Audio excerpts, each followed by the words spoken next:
नागपूर जबलपूर राष्ट्रीय महामार्गावर वन्यजीवांच्या सुरक्षेचा प्रश्न पुन्हा एकदा ऐरणीवर आला आहे। पवनी जवळ भरधाव अज्ञात वाहनाच्या धडकेत एका नर बिबट्याचा जागीच मृत्यू झाला आहे। सुरक्षा जाळ्या असूनही बिबट्या महामार्गावर कसा पोहोचला आणि वन्यजीवांसाठी महामार्ग पुन्हा एकदा मृत्यूचा सापळा ठरत आहे। नागपूर जबलपूर राष्ट्रीय महामार्ग क्रमांक 44 वर पवनी वनपरिक्षेत्र हद्दीत आज पहाटे 6 वाजताच्या सुमारास ही दुर्दैवी घटना घडली। प्राथमिक माहितीनुसार रस्ता ओलांडत असताना एका अज्ञात भरधाव वाहनाने नर बिबट्याला जोरदार धडक दिली। या भीषण धडकेत बिबट्याच्या डोक्याला गंभीर दुखापत झाली।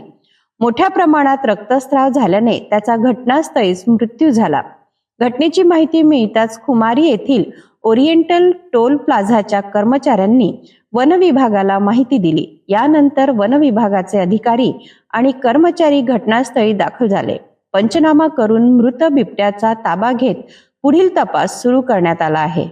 वनपरिक्षेत्र अधिकारी माने यांनी दिलेल्या माहितीनुसार महामार्गाच्या दोन्ही बाजूंना वन्यजीवांसाठी सुरक्षा जाळ्या बसवण्यात आल्या आहेत।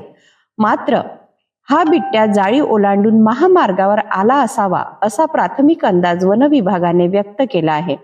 दरम्यान धडक देणाऱ्या अज्ञात वाहनाचा शोध सुरू असून वन विभाग आणि संबंधित यंत्रणा या प्रकरणाचा सखोल तपास करीत आहेत।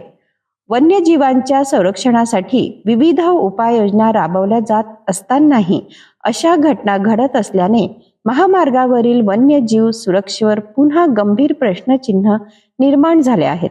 पवनी जवळील या घटनेमुळे वन्यजीवांच्या सुरक्षिततेचा मुद्दा पुन्हा चर्चेत आला आहे। अज्ञात वाहन चालकाचा शोध कधी लागणार आणि अशा घटना टाळण्यासाठी आणखीन कोणत्या उपाययोजना केल्या जाणार याकडे आता सर्वांचे लक्ष लागले आहे। या घटनेबद्दल तुमचे मत काय आहे आम्हाला कमेंट करून नक्की सांगा आणि अशाच ताज्या बातम्यांसाठी सिटी न्यूजला लाईक करा, शेअर करा आणि सबस्क्राईब करायला विसरू नका।